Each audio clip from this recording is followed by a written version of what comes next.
इस समय जो सबसे ट्रेंडिंग टॉपिक बना हुआ है आपका, चाहे आप जहां भी जाइए, एक तो काकरोच जनता पार्टी जिसको हम सीजीपी कहते हैं, और दूसरा है आपका राष्ट्रीय परजीवी मोर्चा। ये दो इंटरनेट के इस समय सबसे वायरल टॉपिक बने हुए हैं। तो एक बार समझते हैं कि है क्या, एक्चुअल में क्या है ये।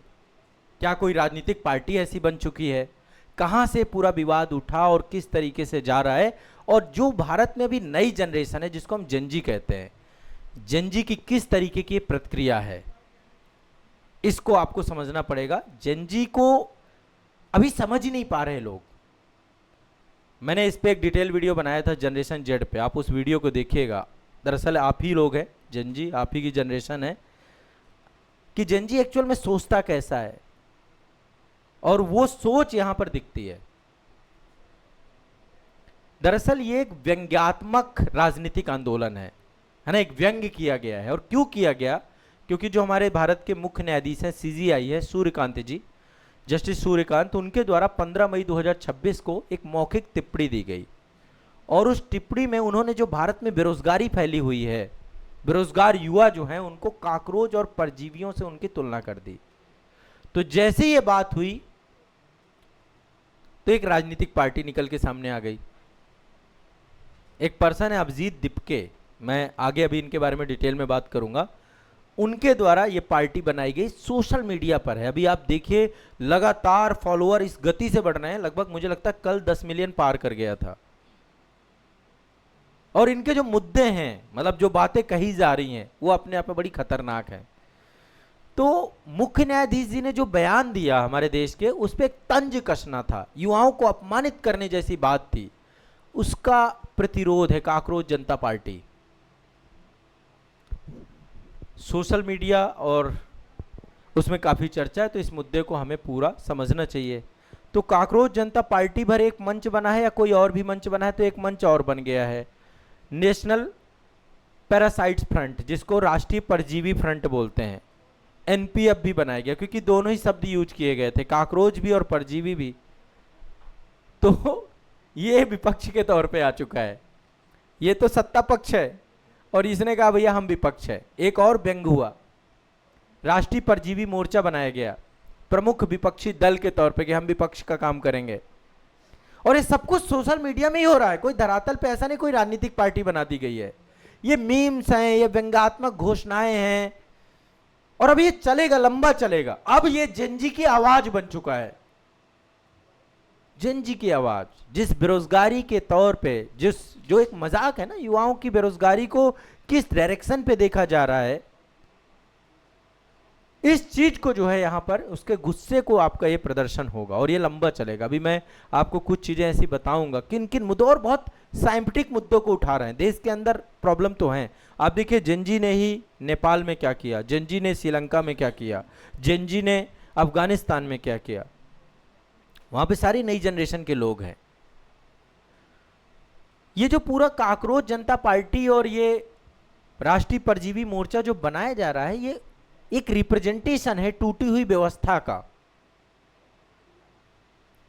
जो हमारी व्यवस्था है पूरी तरीके से, आज के टाइम पे कितनी प्रॉब्लम्स हैं, कितनी समस्याएं हैं, उस पर कोई बात करने को तैयार नहीं है। चाहे वो देश की विधायिका हो, कार्यपालिका हो, इनफैक्ट न्यायपालिका हो। न्यायपालिका से न्याय की हमारी उम्मीद होती है, लेकिन ऐसा कोई कथन आएगा देश के मुख्य न्यायाधीश के द्वारा, देश के युवाओं को, बेरोजगारों को इस तरीके से बोला जाएगा, ये अपने आप में जो है हमने कभी सोचा नहीं था। तो एक डिजिटल आंदोलन चालू किया गया है, एक व्यंग्यात्मक आंदोलन चालू किया गया है सोशल मीडिया में। ठीक है, ये क्या है? डिजिटल आंदोलन है, डिजिटल क्रांति के तौर पे आप देख सकते हैं। तो सुप्रीम कोर्ट में एक मामला चल रहा था, उसकी सुनवाई कर रहे थे मुख्य न्यायाधीश जस्टिस सूर्यकांत, और उन्होंने कथित तौर पर बेरोजगार युवाओं को, आप समझिए बेरोजगार युवा कर क्या रहे हैं, सिस्टम पे आवाज ही तो उठा रहे हैं। पेपर लीक अभी नीट का हुआ, क्या कर रहे थे बच्चे कि भैया कम से कम पेपर तो सही से करा दो। देश में लगातार महंगाई बढ़ती जा रही है, उसी के खिलाफ तो आवाज उठाते हैं। तो उनको बोला कि जो सिस्टम पे सवाल उठाने वाले लोग हैं, ये सारे काकरोच हैं, समाज के परजीवी हैं, पैरासाइट्स हैं। और सीजीआई ने स्पष्टीकरण दिया कि गलत तरीके से उनके बयान को पेश किया गया। हमने तो ऐसा नहीं बोला, बाद में सीजीआई ने इसको लेकर के अपना बयान भी बदला।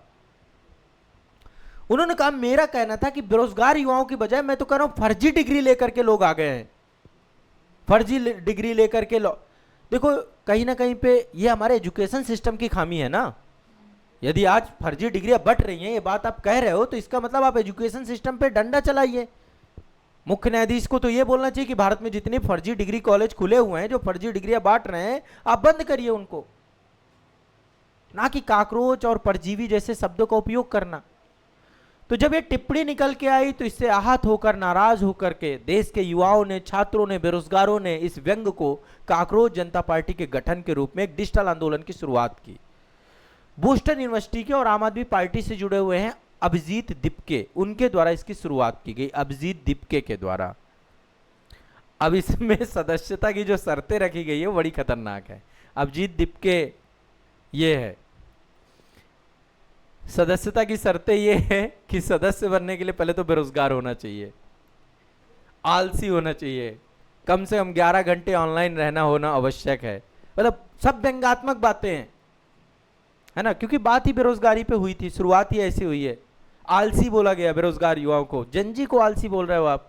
जनजी आलसी नहीं है, जनजी स्मार्ट है, वो काम को स्मार्ट तरीके से करना चाहता है।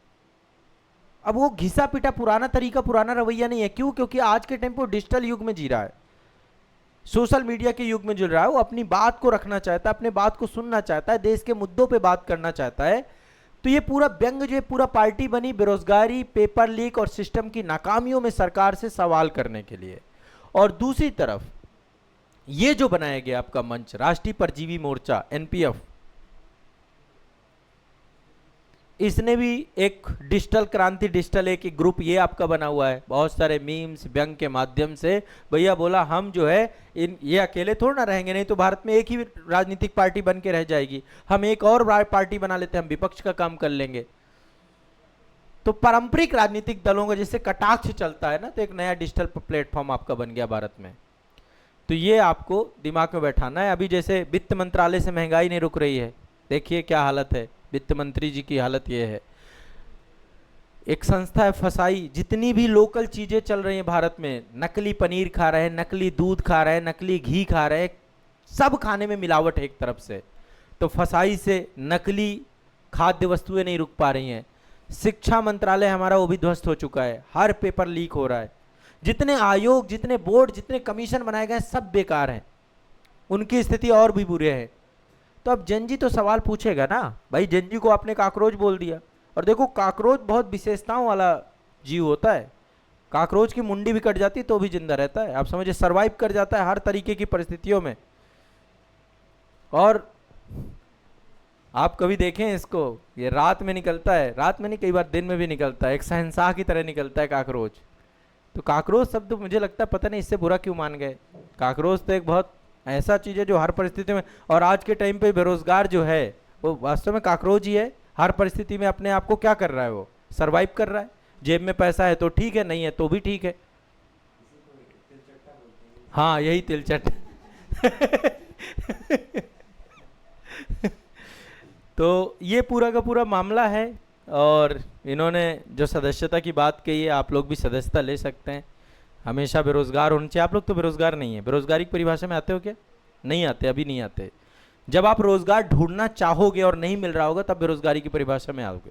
तो यानी अभी आप काकरो, चाहे आप में से कोई बेरोजगार ढूंढ तो नहीं रहा है, नहीं ढूंढ रहा है ना, हाँ, तो अभी तो बेरोजगार नहीं हो। हाँ, ऐच्छिक भी नहीं हो अभी, आप कैसे भी नहीं हो। जब ढूंढना चालू करोगे तब, जब आपकी मनसा होगी, काम करना चाहोगे। अभी तो पढ़ रहे हो, स्कॉलर के तौर पे हो, और इसमें है कि लगातार ऑनलाइन रहना पड़ेगा, वो भी नहीं रह पाओगे। उनका तेज आलसी होना चाहिए, तब आप इस पे आइए, ठीक है। और पेशेवर तरीके से शिकायतें करना आना चाहिए आपको।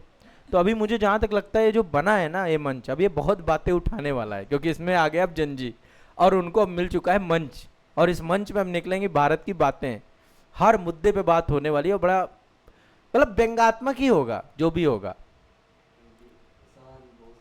आलसियों और बेरोजगारों की आवाज, ये इसका टैगलाइन बनाया गया है आपका, voice of lazy and unemployed, ये टैगलाइन है काकरोच जनता पार्टी की।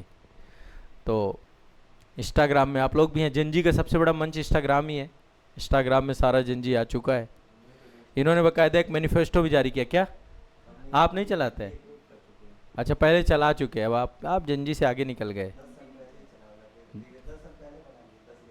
बना लिया था फिर चलाया नहीं। ठीक। तो मैनिफेस्टो इन्होंने जारी किया है। इन्होंने बोला है कि हम बेरोजगारी, परीक्षा लीक, जितने भी मुद्दे आएंगे उनको गंभीरता से उठाएंगे इस मंच के माध्यम से। रोजगार, मीडिया नियंत्रण, चुनावी सुधार, इन सब मुद्दों पे बात करेंगे। तो चलिए, एक ये बहुत सकारात्मक शुरुआत जो है जस्टिस साहब ने करवाई, हमारे चीफ जस्टिस जी ने, और ये अपने आप में कहीं ना कहीं पे हमारे लिए एक अच्छी चीज़ भी हो सकती है। हो सकती नहीं हो सकती है। मुद्दे उठने चाहिए, सरकार तक पहुंचने चाहिए, एक मंच मिलना चाहिए। मंच मिल गया है। मंच पहले भी थे, ऐसा नहीं कि मंच पहले नहीं थे, पर ये सब है डिजिटल ही, बस ये समझ लीजिए। कोई भी धरातली स्तर पर कुछ भी नहीं है, ठीक है, ज़मीनी स्तर पर कुछ भी नहीं है, ये दिमाग में बैठा लीजिए।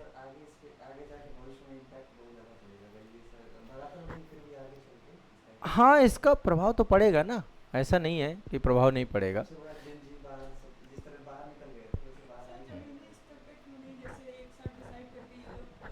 जमीनी स्तर पे बहुत सारे, जमीनी स्तर पे नहीं। अब सोशल मीडिया का युग है, सोशल मीडिया सबसे अच्छा तरीका है। पार्टियां तो बहुत बन गई, फिर ध्वस्त हो जाएगा मामला। हाँ, ना ना, उसको नहीं, ऐसा नहीं है। वो मामला नहीं है, कोई न्यायालय की अवमानना की बात नहीं है यहाँ पे। यहाँ पे न्यायालय, यहाँ तो देश के मुद्दों की बात हो रही है ना। धरातल स्तर पे नहीं आएंगे। धरातल स्तर पे तो बहुत राजनीतिक पार्टियां आ चुकी है ना। राजनीतिक पार्टियां धरातल स्तर पे कुछ कर भी नहीं पाएंगी, है ना। वो एक अलग सेंटीमेंट है, और सोशल मीडिया का सेंटीमेंट अलग स्तर पे है। सोशल मीडिया में जो आपकी, और सोशल मीडिया में आप धरातल स्तर पे क्या करोगे? आप छोड़ छाड़ के, अभी जेनजी बेरोजगार है, सबसे पहले तो ये समझो ना। जेनजी बेरोजगार है, जेनजी के पास रोजगार नहीं है। आप सब छोड़ छाड़ के कहीं राजनीतिक पार्टियों पे काम थोड़ा ना करोगे? करोगे? अभी आप नहीं करोगे ना, क्योंकि है ये बेरोजगारों की पार्टी, जेनजी की पार्टी है ये। तो इसमें कई बातें हुई हैं। बेरोजगारी भत्ता मिलना चाहिए, देश के हर बेरोजगार युवा को हर महीने बेरोजगारी भत्ता दिया जाना चाहिए, है ना। परीक्षा में सुधार होना चाहिए, पेपर लीक नहीं होना चाहिए। मुद्दे तो सारे सही ही होंगे, क्योंकि सिस्टम की सुधार की बात है, तो मुद्दे सही है। हाँ हाँ, फ्री में नेट भी हाँ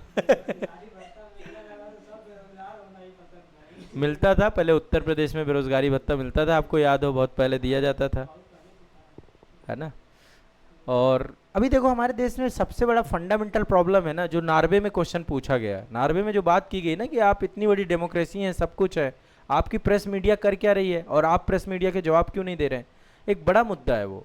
हमारे यहाँ पे जितनी भी मीडिया है वो कारपोरेट जगत के हाथ में, अडानी अंबानी चला रहे हैं, ठीक है, और ये इसकी जवाबदेही तय नहीं हुई है। तो काकरोच वालों ने बोला है, वैसे काकरोच पार्टी ने कहा है कि भैया, मीडिया में जितने भी मीडिया घराने हैं, बड़े कारपोरेट है, उनकी जवाबदेही, ये सब चीज़ों को तय किया जाएगा, ताकि वो युवाओं के असली मुद्दों को दबा न सकें। ऐसी बात काकरोच वालों ने की है। काकरोच मतलब हम सब। इसके बाद चुनावी सुधार की बात की गई है। चुनाव में पारदर्शिता लाई जाएगी, गरीब युवाओं को राजनीति में आगे बढ़ने का मौका दिया जाएगा, सब डिजिटल रूप से होगा। युवाओं का सम्मान किया जाएगा। काकरोच जनता पार्टी युवाओं का सम्मान करेगी, देश के विकास की रीढ़ की हड्डी मानेगी, उनको एक मंच मिलेगा, और ऐसा कोशिश करेगी कि न्यायपालिका इनको अपमानित ना करे। ये सब बातें हुई। शुरुआत में ऐसा लगा नहीं था कि ऐसा कुछ होगा, लेकिन ये क्रिएटिविटी है। हाँ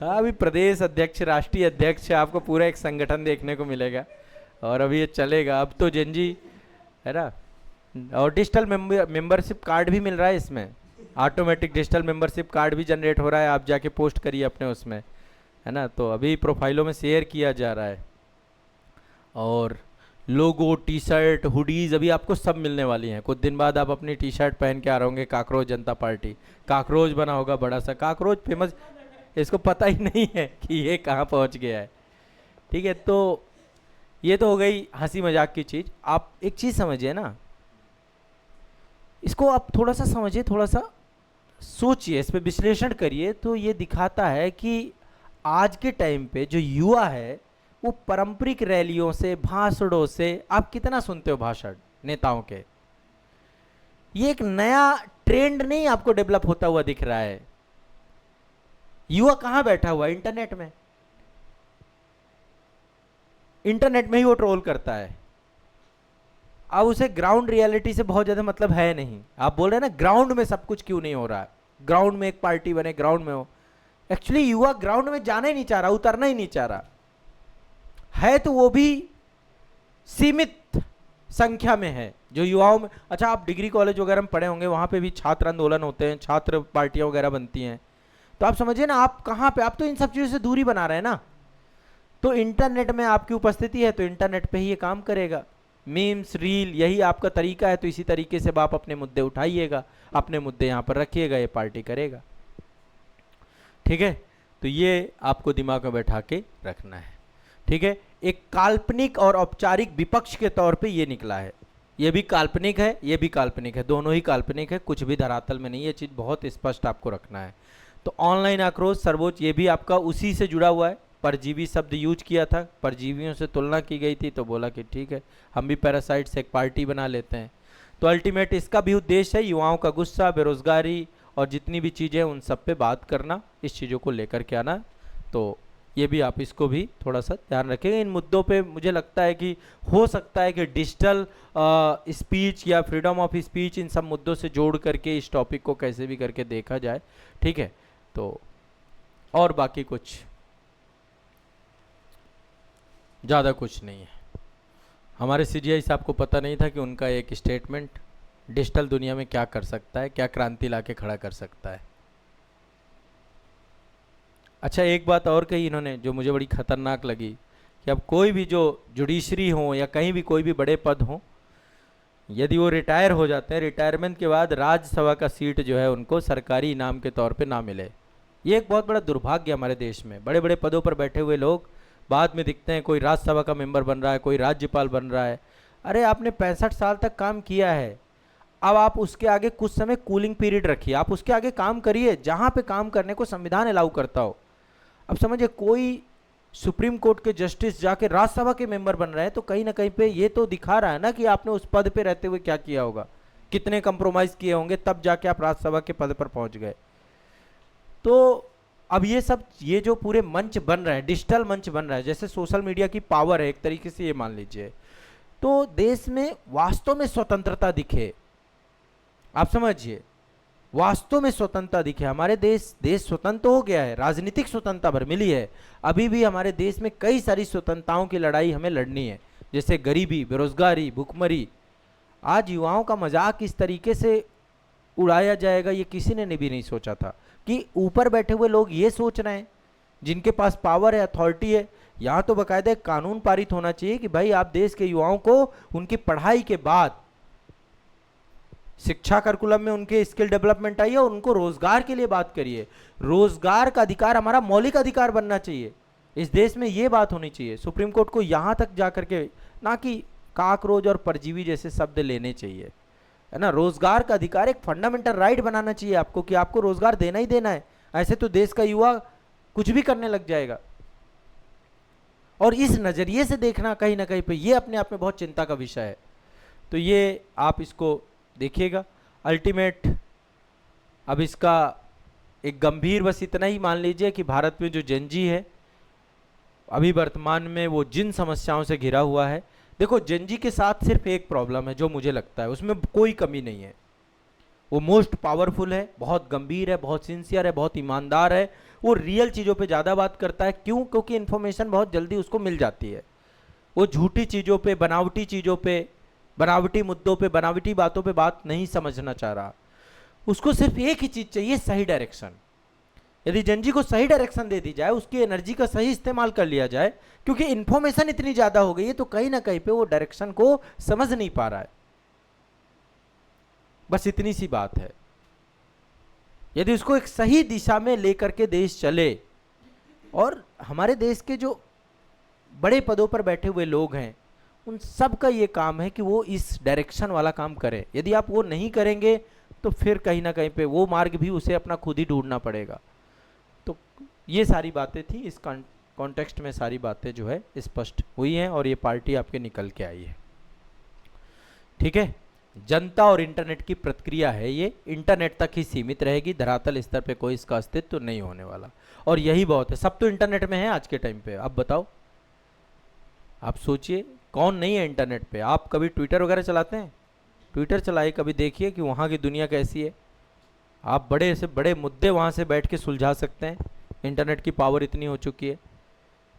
कभी आप ट्विटर चले जाइए, कभी आप इंस्टाग्राम तो आप लोग खूब चलाते हैं, वहाँ पे दिन भर रील स्क्रॉल होती हैं। यूट्यूब आज के टाइम पे एक ऐसा मंच बन चुका है। तो आज के टाइम पे अब जेनजी नए तरीके से ही चीज़ें करेगा, उसने अपनी बात रखने के लिए अपनी चीज़ें बना ली हैं।